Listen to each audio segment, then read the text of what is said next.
ఈ రోజు కొరకు ఏర్పాటు చేసిన వాక్య భాగము 1 తిమోతి రాసిన పత్రిక 3వ అధ్యాయం 14 నుంచి 16 చదువుతాం.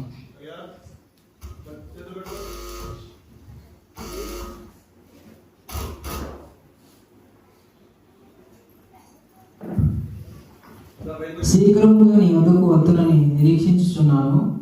అయినను నేను ఆలస్యము చేసినట్ల దేవుని మందిరములో అనగా జీవము గల దేవుని సంఘములో జనులు ఎలాగో ప్రవర్తింపవలనో అది నీకు తెలియనని ఈ సంగతులను నీకు రాయించున్నాను.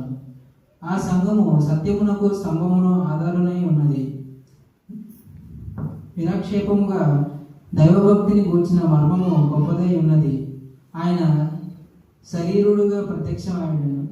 ఆత్మ విషయమున నీతిపరుడని తీర్పు నొందెను. దేవదూతులకు కనబడెను. రక్షకుడని జనములలో ప్రకటింపబడెను. లోకమందు నమ్మబడెను. అహరోనుడే తేజమయుడే విను. ఈ పరిశుద్ధ వాక్యం దేవుడు మన ఇంట్లో దీవించును గాక.